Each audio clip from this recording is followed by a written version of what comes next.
All right. Good afternoon, friends. Thank you for joining us for the Coping with COVID web series that we're hosting through Advance Iowa at the University of Northern Iowa and our Center for Business Growth and Innovation. We're all dealing with just this crazy time. Everything is not like normal. And so we're here to provide some tools and hopefully some great conversation that'll get you thinking about how we can get through what we're going through today and move forward in a positive direction for whatever the new normal looks like as we move through this response to the coronavirus. I'm pleased to have joining me today, Dr. Celina Peerman. Celina and I have known each other for a long time in a professional capacity. I contracted with her to provide some training at one of my early jobs and just have loved her style and her human approach to workplace situations. She is an organizational behavior specialist with over 25 years of experience from frontline to senior level positions in a wide range of industries and organizations.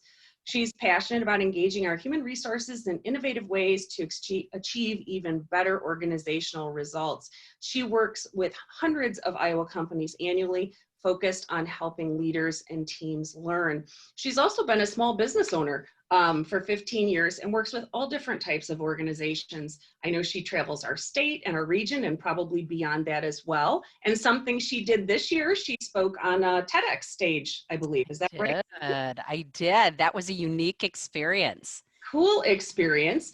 And so today she's going to talk with us a little bit about organizational change and how we emotionally process what we're going through now in this time. And you may have noticed that we called our session the grief process at work.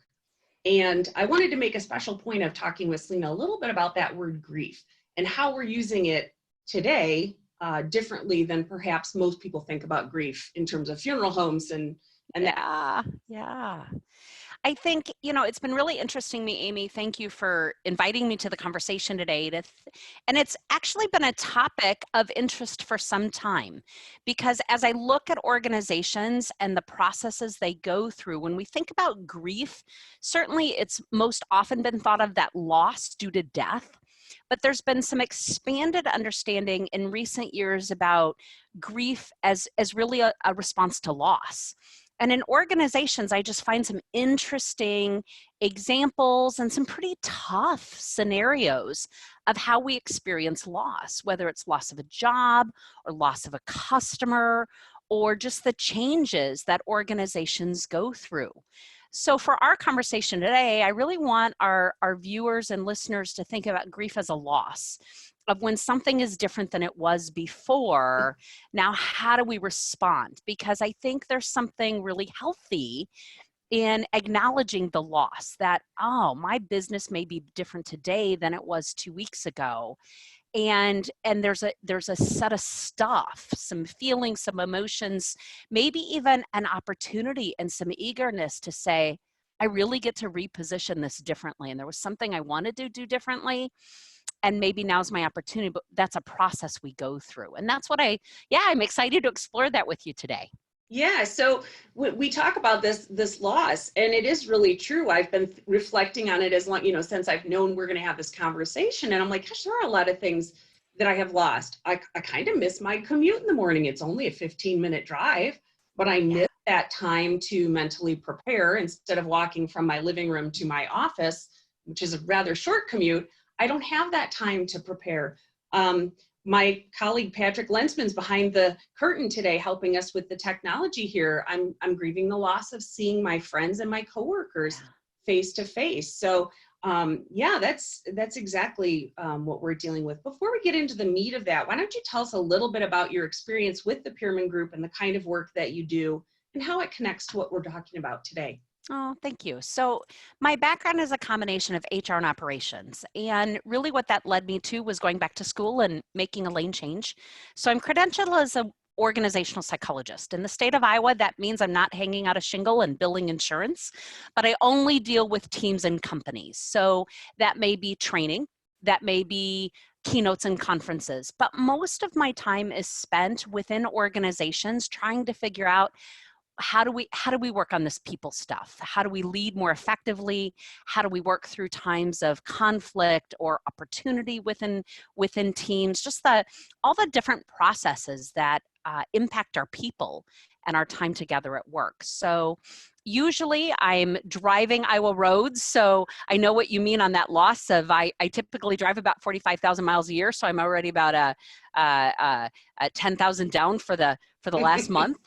And just that, have the opportunity within, whether I'm steel toe boots out on a construction site, or I'm in a hospital conference room, or I'm in a call center, service center, just really experiencing and learning about, and hopefully providing some insight to how these organizations really take, whether they've got 5 employees or 500 employees, what they need to do to stay not only surviving, but thriving. And what does that look like with our people these days? So that is my full-time thing these days. Usually I'm seeing 6 to 8 companies privately a week, along with other kinds of bigger groups and other things that happen. So Right.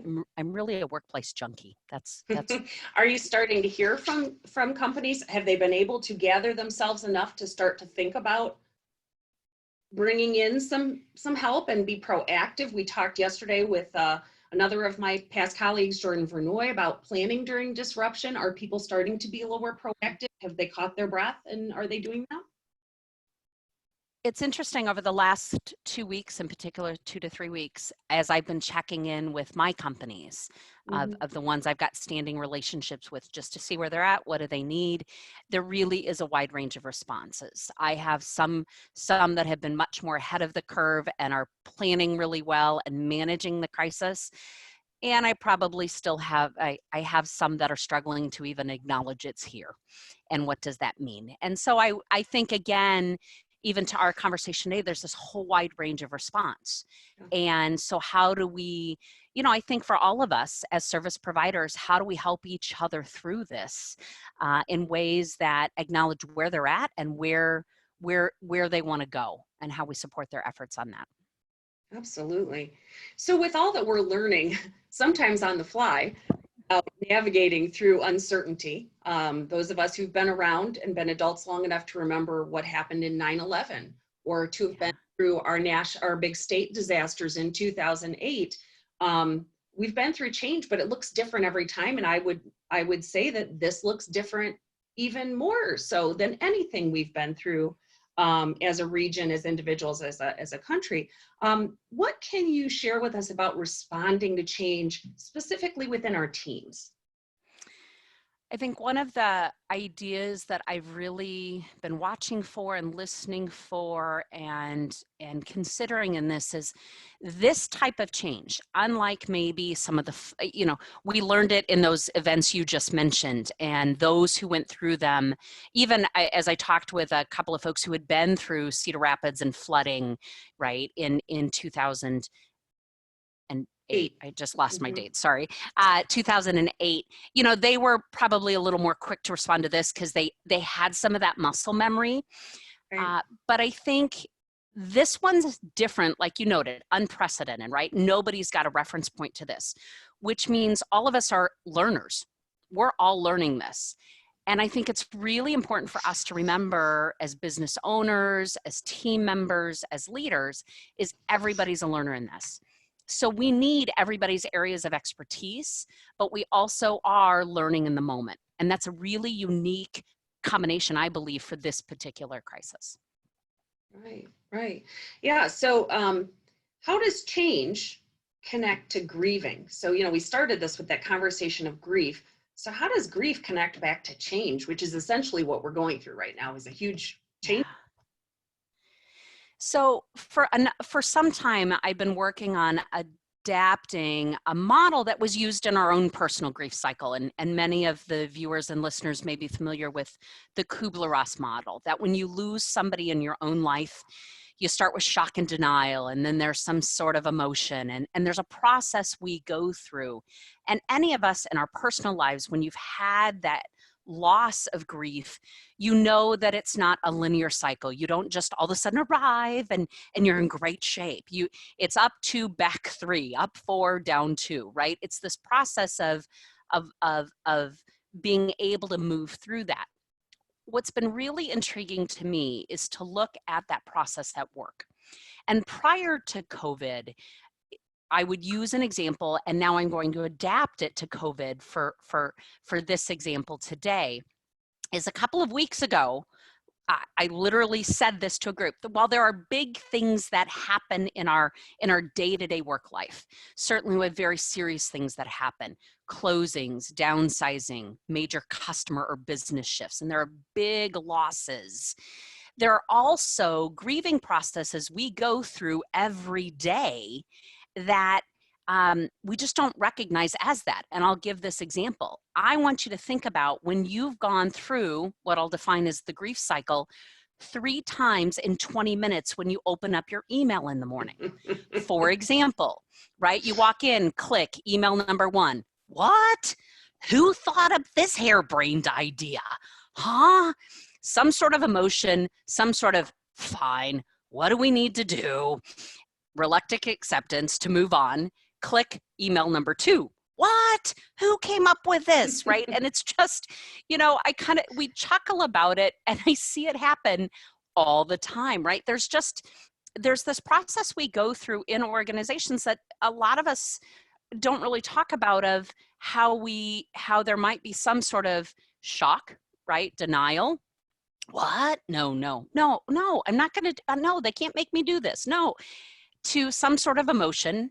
And it could be a good emotion, doesn't have to be a negative, but that emotion of, oh, how do I feel about this? Oh, this is different than I've done before. To some sort of bargaining. And what I love about the bargaining stage at work is it's this response of when employees just renegotiated the terms of their employment without telling you. So it sounds something like this. Fine. If they're going to expect this of me, I am not staying 1 minute past 5 o'clock. Right? That's right. And they never verbalize that, right? Right. They didn't verbalize the reflection and bargaining, but they were thinking it, right, as part of this process. And then what I love is the what we call upward turn. So shock, denial, some sort of emotion, some sort of reflection and bargaining, to where it's usually graphed as in U, to upward turn. And upward turn, I'm going to summarize with this voice. Fine. What do we need to do?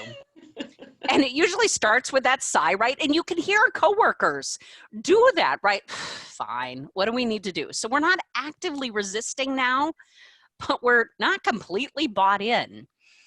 And I want us to think about with certainly the challenge we've got right now, certainly with the multiple sets of challenges we have in our organizations, is to recognize whether it's that model and that process, but there are stages to it. And so, yes, we can have some fun with it, that you go through it 3 times when you open up your emails in the morning on the first 3 emails. But certainly we know there's bigger stuff. There's more serious and challenging issues in front of us right now, where as a business owner, even in my last 3 weeks, I've had to go, oh, but I really wanted that. And that's not what my March looked like. Or, right. That shock, I think many of us can all point out to the days and the periods we've just had shock. Like, I was driving down an Iowa road about 2 weeks ago, and there I am in the Iowa landscape and farms in the distance. And I went, is this really true? Is this really happening right now? And, I think we've all had those moments, whether they're in our homes or if we need to be out and about, of what does this look like? And so I really take the grief process at work as really understanding there's a set of emotions that go with it around loss and change. And as a leader in particular, if I've got 5 team members, they're all at different stages of that grief at any given point in time. I may have 2 that are still at shock and denial, somebody who's unofficially renegotiating the terms of their employment with me, and I may have 2 like, woohoo, let's go, we'll figure this out. And meanwhile, I'm still trying to lead and manage my business and try and figure out how to make that work. Right. So what tips can you give that leader who's approaching or maybe not even recognizing that they have people on all different stages of that grief cycle. Well, I guess my first question is, what can we do to make it okay to recognize that we're going through that? And B, what can we do to help the process? I think for leaders, there is more opportunity and responsibility on us at this point to own our own responses to that, knowing that we're going to have good days and bad days. So leaders, I want us to own it. If you're frustrated today, own you're frustrated. And there are different days I would advise us as leaders. Some days you need to show up with your game face. Here we go, this is what we're going to do, and you need to be looking forward. But there are other days, and I'm not talking about inconsistency or not being authentic, but there are other days your team needs to see you even a little bit more vulnerable, or in that moment to say, I get it, I hear your struggle, I'm feeling it too. And I can still express that to my team, and I can express that doubt, or this is really hard, or we're all figuring this out, but I can still express confidence in my team by saying, we're going to figure it out. You know, we don't know what the circumstances are, but we'll take this one step at a time. So leaders, I want us to name it and own it. That there are days you're feeling it, and it might change by the minute, it might change by the hour. And you might think, okay, here we go. And I too, last couple of weeks, okay, here we go. I'm going to go in, we're going to take a hold of this today. We're going to do what we can do. And 10 minutes in, I'm just spent. I'm just like, I could have just stayed in bed this morning, because I think those roller coasters are there. So as leaders, I want us to be able to know our own self in that, and be able to name that, and to recognize what my team needs from me. And it might be, whether it's employees, might be customers, might be other counterparts that I work with, could be any of that. But then how do we meet our team where they're at and bring them with us? So really making sure that we are listening more, and that we're understanding people are processing this in all different kinds of ways right now, and that we're all learners in this together, that nobody's got the answer, but that as our team of teams, we can figure it out. So when we kind of knocked some ideas around previously, one of the things you talked about in some of your notes, and I think this is really important, is, and you just said owning it, but let's talk a little bit about communicating what we're feeling, because I think a lot of us have never been taught to actually put into words, when you do X, I feel blah, or I am frustrated by. So let's talk a little bit about that and how we can help facilitate, both for ourselves as we go through this process, and for our employees, getting that emotion out there or effectively communicating it. Yeah, so you just gave a couple of really good examples there of just being able to state it out loud. And I believe we need to choose our timing and our environment to do that. Not every moment is the right time to pull your team around and say, hey, how are you feeling about this? But as a leader, I've got to be open to that, and it maybe that's just not been your comfort zone, and you've been successful as a business owner or as a leader, and you haven't had to do some of that stuff. So switching gears right now, your team may go, are you okay? Because we're not usually sitting around talking about this stuff, right? And so you need to keep a sense of humor. That's certainly a part of where I'm at and what I continue to do. But even saying to your team, you know what? I know we haven't spent a lot of time talking about this stuff in the past, but I think we've got a neat opportunity here. We didn't ask for this situation. We're not sure, what all of this means. I think it's just a great opportunity for us to ask some questions. How are you doing with this? What questions do you have? What are you most nervous about? There's some great questions we can use. And if our team's not used to answering those, that's okay, because they're at their own part of that process. But as leaders, we need to make the environment as free from fear that we can, and just giving them the opening that if they want to talk, great. It doesn't mean we all now have to sit around, because many of our organizations are scrambling to get work done because of this. But in those moments, just watching for those moments of how are you doing? What are you running into? How can I help? And just truly being present to them in that moment, without, knowing that you're scanning for a lot of stuff right now, but for right now, this is the place you're going to be.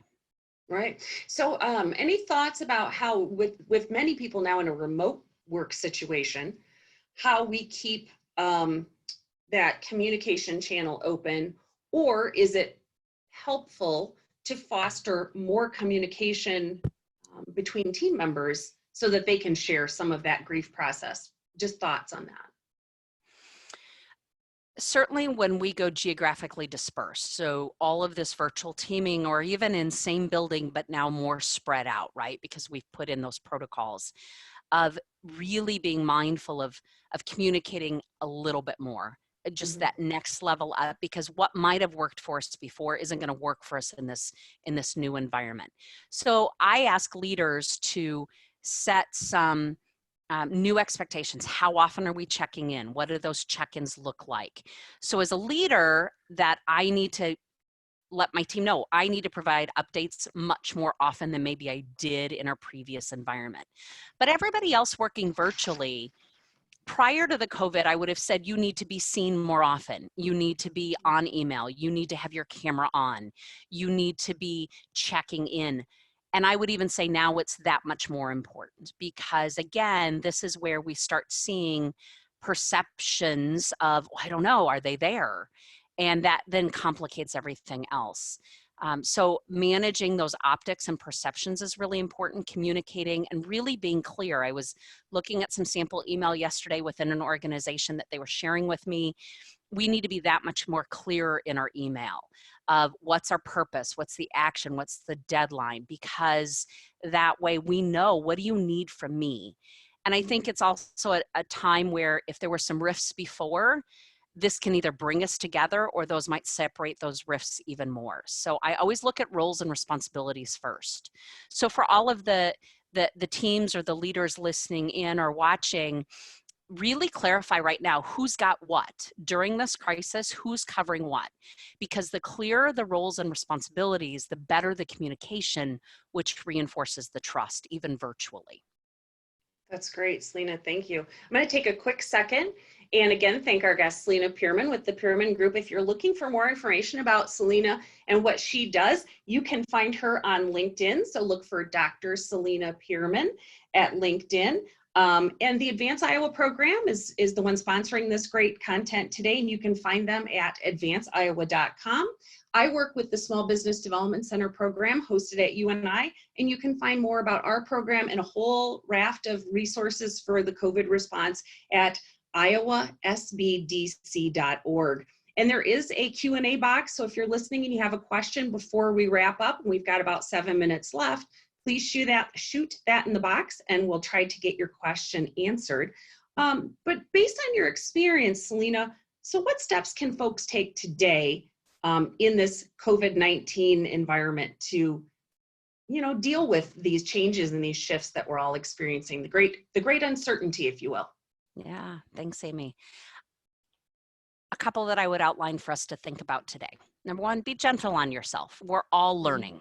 Right? We're all cycling through some unknown stuff because no one's been here, unless you were part of the 1918 plague, no one's been through this. So chances are on your team. So be gentle on yourself. We're all learning this at the same time. I think owning your own stuff in this, that there are days, whether you're leading as a team member, we're gonna have better days than others, and that's okay. But own your own experience. We need your expertise. We need all of the areas that each of you have some knowledge in and have your expertise in. So even though this is new and uncertain, your knowledge, your experience, we need you in that. So don't disengage from that. Share it. Collaboration is now more important than ever. And I've loved seeing what I've seen these last couple of weeks of so many resources coming together to help each other out. So own your own experience. What's your expertise? How can you share that with somebody else in your circles so that, because they're learners through this too, but they've got their own area of expertise. One of my favorites during times of lots of change is, even though everything feels different right now, what has not changed? Your commitment to customers, your commitment to quality, what is it for your business that has not changed? Because even during times of change, there's always something that hasn't changed. So name that and help your team name that. You know what, while we're working in different locations, while we're working with different protocols, while our business is either at a standstill right now or it's had to shift, what's not changed? Our commitment to each other or our commitment to customers. don't be afraid, and it's part of listening in even on this broadcast, to access other resources, access other experts. Just like I want you to own yours, I want you to reach out to other experts, and that's where that comes in. And my last point to that would be is just really be courageous. You know, there's always been smart risk taking along the way, and I want us all making smart moves that based on our research and based on our resources, but that takes some courage too in unprecedented, unknown times, knowing as we work through that process, as business owners, as entrepreneurs, as leaders, we've got to keep up that courage too. So I would just encourage everybody that way as well. I love it, Celina. You're absolutely right. That be gentle with yourself. Give a little grace. I think there's a lot of us who are figuring things out on the fly, whether it's technology, under new circumstances, new ways of doing business. How do you properly communicate with folks when we're under these new circumstances? So giving yourself some room, giving your customers and your vendors and all of the people you're dealing with a little bit of space to figure that out. And that is super important. And recognizing that it's okay to be grieving some of this change. You can't expect the world to change overnight and that you will march along without feeling that. One of my favorite things I learned about change management was celebrating what has come before. And I think maybe this is a time where we could do some of that as well.